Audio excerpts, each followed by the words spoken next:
Hello guys, good morning to all of you and welcome to my channel Monika Garg classes. आज हम हमारे third principle of discipline को discuss करने वाले हैं। डिसिप्लिन के प्रिंसिपल पे जाने से पहले बात ये आती है कि डिसिप्लिन होता क्या है। देखो, डिसिप्लिन का हम सबको पता है कि रूल्स एंड रेगुलेशन के अकॉर्डिंग चलना डिसिप्लिन कहलाता है। हम सब ने स्कूल्स में, कॉलेजेस में सुना है कि डिसिप्लिन में रहो। तो वो डिसिप्लिन में रहना क्या है और क्यों ज़रूरी है। देखो, जैसे हम स्कूल्स की बात करें, अगर उसी वे में लेके चलें तो डिसिप्लिन में रहने का क्या मतलब है कि स्कूल ने जो रूल्स बनाए हैं, जो रेगुलेशन बनाए हैं, हर स्टूडेंट को उसके अकॉर्डिंग चलना पड़ेगा। और अगर कोई भी स्टूडेंट उनके अकॉर्डिंग नहीं चलता है तो उसे क्या मिलती है? पनिशमेंट। ऐसा क्यों किया जाता है? क्यों स्कूल्स रूल्स बनाते हैं और ये कहते हैं कि अगर आपने ओबे नहीं किया तो आपको पनिशमेंट मिलेगी? ताकि स्कूल अच्छे से वर्क कर सके, उसकी वर्किंग सिस्टमेटिकली हो सके। क्योंकि देखो, अगर कोई रूल नहीं है, कोई बच्चा कभी क्लास से जा रहा है, कभी आ रहा है, तो कैसे होगा? क्या स्टडीज़ हो पाएंगी? ऐसे तो काम नहीं चलेगा। यानी स्टूडेंट का जब मन करे स्कूल में आ जाए, जब चाहे चला जाए, तो वैसे तो स्टडी नहीं हो सकती। तो इन रूल्स और रेगुलेशन की बहुत ज़रूरत है। किस लिए? सिस्टमेटिक वर्क के लिए। अब क्या सिस्टमेटिक वर्क करना सिर्फ एक स्कूल की, एक कॉलेज की नीड है या हर ऑर्गेनाइजेशन की नीड है? आप खुद सोच के देखो, क्या कोई भी ऑर्गेनाइजेशन बिना डिसिप्लिन के चल सकती है? एम्प्लॉय का जिस टाइम मन करता है ऑर्गेनाइजेशन में आता है, जिस टाइम चला जाता है। जिस कभी मन करेगा तो आ जाएगा, नहीं मन करेगा तो लीव ले लेगा, यानी घर रह जाएगा। किसी को बताने की ज़रूरत नहीं है मैं आ रहा हूँ, नहीं आ रहा हूँ, काम हुआ है, नहीं हुआ है। तो क्या एक ऐसी ऑर्गेनाइजेशन चल पाएगी? क्या उसके ऑब्जेक्टिव अचीव हो पाएंगे? Answer is no. कोई भी ऑर्गेनाइजेशन तब तक अच्छे से नहीं चल सकती जब तक वो डिसिप्लिन नहीं है। और यही हमारे हेनरी फ्योल ने अपने थर्ड प्रिंसिपल में कहा है कि एक ऑर्गेनाइजेशन को सिस्टमैटिक चलने के लिए रूल्स और रेगुलेशन की ज़रूरत होती है। बिना रूल्स रेगुलेशन को यूज़ किए, बिना पनिशमेंट को इफ़ेक्टिवली यूज़ किए। मैंने क्यों बोला पनिशमेंट को इफ़ेक्टिवली? यानी पनिशमेंट का मतलब है कि जिस टाइप की उसने मिस्टेक की है, ताकि वो उस मिस्टेक को रिपीट ना करे। ऐसा नहीं होना चाहिए कि आप सोचो सीधा ऑर्गेनाइजेशन से निकाल दिया या कुछ ऐसी पनिशमेंट दे दी कि वो काम ही आगे दोबारा ना कर पाए ठीक से। सिस्टमैटिक जुडिशियस यूज़ करना रूल्स का, रेगुलेशंस का, पेनल्टीज़ का, ताकि क्या किया जा सके, हमारे सुपीरियर और सबॉर्डिनेट दोनों ही क्या कर सके, रूल्स को ओबे करवाया जा सके और क्या किया जा सके, ऑर्गेनाइजेशन को सक्सेसफुली रन किया जा सके। यानी हम क्या कह सकते हैं? Obedience to the organizational obedience to the organization rules and regulations for the systematic working of organization for the systematic working of organization is known as discipline, या कह सकते हो is known as principle of discipline. यानी organization के rules and regulations को obey करना ताकि organisation systematically काम कर सके, उसे कहा जाता है डिसिप्लिन। अब अगर चलो स्टूडेंट को छोड़ देते हैं, एक बार स्कूल लाइफ में हम टीचर्स के ऊपर चले जाते हैं कि देखो, एक स्कूल की टाइमिंग होती है से 9 से 2। अब आपका कोई लेक्चर 9 बजे स्टार्ट हो रहा है। अगर आपके टीचर उनके ऊपर कोई डिसिप्लिन नहीं है, वो अपनी मर्ज़ी से 10 बजे 11 बजे आ रहे हैं, तो फिर आपका लेक्चर कौन लेगा? क्या ऐसे जो आपके स्कूल का गोल है एजुकेशन प्रोवाइड करने का, जिसके लिए आप कॉलेज स्कूल्स में आ रहे हो, वो पूरा हो पाएगा? नहीं हो पाएगा। इसीलिए कोई भी ऑर्गेनाइजेशन हो, चाहे किसी भी लेवल पर वो क्यों ना वर्क कर रही हो, छोटी हो बड़ी हो, बिना डिसिप्लिन के नहीं चल सकती।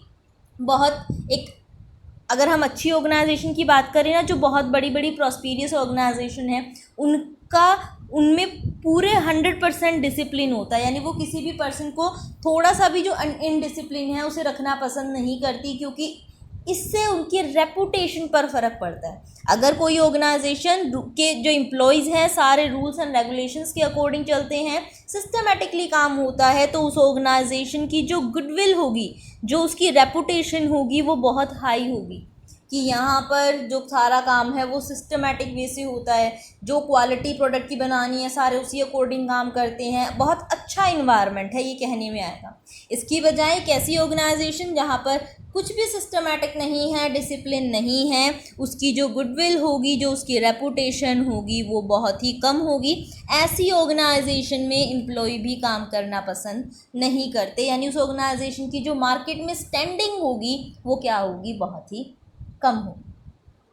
एक चीज़ और, ऐसा नहीं है कि डिसिप्लिन हमेशा नीचे वाले लेवल पे चाहिए, यानी मैं ये नहीं कह रही कि सिर्फ वर्कर को डिसिप्लिन चाहिए।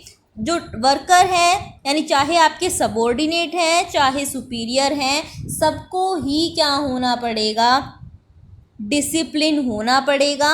सिर्फ किसी भी एक के डिसिप्लिन होने से काम नहीं चलेगा, यानी ऑर्गेनाइजेशन में टॉप से लेके बॉटम तक डिसिप्लिन होना ज़रूरी है। हमारे हेनरी फ्योल भी यही कह रहे हैं कि डिसिप्लिन मस्ट है अगर कोई ऑर्गेनाइजेशन चाह रही है सक्सीड करना।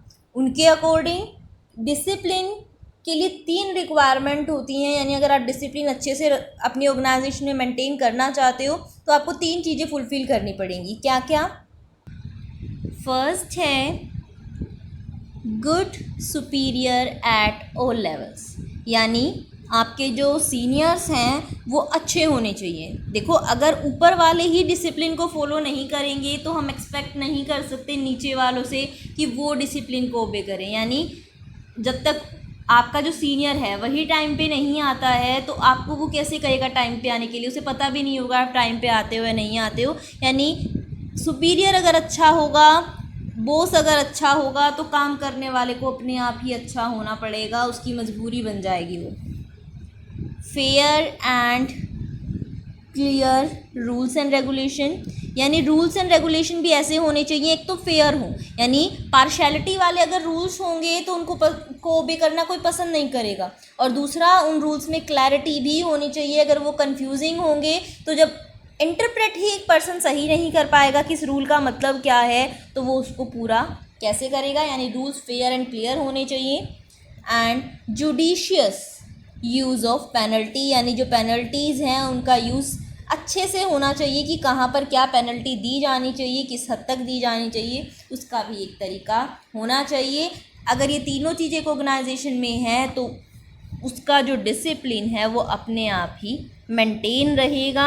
उसे बार बार, यानी एक बार उसका कल्चर जैसा सेटअप हो जाएगा वैसा ही रहेगा, वहाँ पर काम करने वाले सभी डिसिप्लिन रहेंगे, उसे बार बार उस चीज़ के लिए मेहनत नहीं करनी पड़ेगी। आई होप आपको यहाँ तक समझ में आया होगा कि डिसिप्लिन का प्रिंसिपल क्या है। अब हम बात करते हैं पॉजिटिव इफ़ेक्ट्स की, कि अगर एक ऑर्गेनाइजेशन डिसिप्लिन्ड ऑर्गेनाइजेशन है, यानी प्रिंसिपल ऑफ डिसिप्लिन को फॉलो कर रही है, उसके जो सुपीरियर हैं, सबॉर्डिनेट हैं, दोनों ही क्या कर रहे हैं, डिसिप्लिन में रह रहे हैं, तो उस ऑर्गेनाइजेशन को क्या क्या पॉजिटिव इफ़ेक्ट्स मिलेंगे, यानी क्या क्या उसके फ़ायदे होंगे उसे। फर्स्ट है स्मूथ एंड सिस्टमैटिक रनिंग या फंक्शनिंग, यानी एक ऐसी ऑर्गेनाइजेशन जो डिसिप्लिन है वो स्मूथली, इजीली, सिस्टमैटिकली वर्क कर पाएगी, उसे किसी तरह की दिक्कत नहीं आएगी। दूसरा, ऐसी ऑर्गेनाइजेशन की जो एफिशिएंसी है वो क्या होगी, हाई होगी, यानी ये कह सकते हो इम्प्रूव्स एफिशिएंसी, कि डिसिप्लिन है तो एफिशिएंसी, काम करने का तरीका अपने आप बढ़ जाएगा। रिलेशनशिप अच्छी होगी, किसकी रिलेशनशिप, सुपीरियर और जो सबॉर्डिनेट हैं उनके बीच के रिलेशन भी अच्छे होंगे। अगर सब लोग अपना काम अच्छे से कर रहे हैं, सारी ऑर्गेनाइजेशन डिसिप्लिन में चल रही है, तो रिलेशन अपने आप ही अच्छे हो जाएंगे, किसी टाइप की उनके बीच में आर्ग्यूमेंट नहीं होगी, सब काम अच्छे से चलेगा। डिसऑर्डर कम होगा, यानी डिसऑर्डर यानी कह सकते हो गड़बड़ी, हंगामा कि ये काम नहीं हुआ, वो नहीं हुआ, at a time objective achieve नहीं हो रहे, तो इस टाइप के जो डिसऑर्डर हैं वो डिक्रीज़ होंगे। एंड जैसे अभी हमने थोड़ी देर पहले कहा था, डिसिप्लिन ऑर्गेनाइजेशन की रेपुटेशन बहुत ज़्यादा होती है, यानी गुडविल इन्हांस होती है। क्या क्या फ़ायदे होंगे? स्मूथली वर्क कर पाएगी, एफिशिएंसी ज़्यादा होगी, रिलेशनशिप अच्छे होंगे, डिसऑर्डर कम होगा, रेपुटेशन ज़्यादा होगी। लास्टली जो हम हमेशा से डिस्कस करते आ रहे हैं हर प्रिंसिपल की, वायलेटिंग इफ़ेक्ट्स, यानी अगर कोई ऑर्गेनाइजेशन इस प्रिंसिपल को फॉलो नहीं करती है तो उसे क्या परिणाम भुगतने पड़ेंगे? तो देखो, जो फॉलो करने के फ़ायदे हैं उसका अपोजिट हो जाएगा। क्या? ऐसी ऑर्गेनाइजेशन में कन्फ्लिक्ट्स होंगे, एटमॉस्फेयर अच्छा नहीं होगा, डाउट का, सस्पिशियस का, यानी कन्फ्यूजन्स बनी रहेंगी, जो एटमॉस्फेयर है वो बैड होगा, यानी atmosphere is not good. Disorder बहुत ज़्यादा होगा, गुडविल कम होगी, यानी रेपुटेशन कम होगी, डिक्रीजेस। इसके साथ साथ एफिशिएंसी डिक्रीज़ होगी, या कह सकते हो अनसक्सेसफुल वर्क परफॉर्मेंस होगी, यानी जहाँ पर डिसिप्लिन नहीं है वो अपने गोल अचीव नहीं कर पाएंगे। एंड वो ऑर्गेनाइजेशन स्मूथली सिस्टमेटिकली वर्क नहीं कर पाए, यानी जो जो फॉलो करने से फ़ायदे होते हैं वही चीज़ क्या होंगी, अगर उनको फॉलो नहीं किया गया तो ऑर्गेनाइजेशन को नुकसान भी भुगतने पड़ेंगे। आई होप आपको समझ में आया होगा कि डिसिप्लिन का प्रिंसिपल क्या है। अगर समझ में आया हो तो वीडियो को लाइक और चैनल को सब्सक्राइब करना मत भूलना, और अपने फ्रेंड्स के साथ वीडियो शेयर ज़रूर करना, बिकॉज शेयरिंग इज़ केयरिंग। आपको कोई भी डाउट है आप मुझसे कमेंट सेक्शन में या मेरी ईमेल आईडी जो कि मेरे चैनल के अबाउट सेक्शन में प्रोवाइडेड है वहाँ पर पूछ सकते हैं। आप चाहिए तो मेरे फेसबुक पेज को भी फॉलो कर सकते हैं, जहाँ पर आप मुझसे डायरेक्ट चैट भी कर सकते हैं। उसके लिए डिस्क्रिप्शन में लिंक चैनल का दिया गया है। आई थिंक आपको कोई भी डाउट नहीं होगा, स्टिल आप मुझसे कभी भी पूछ सकते हो। Thank you very much.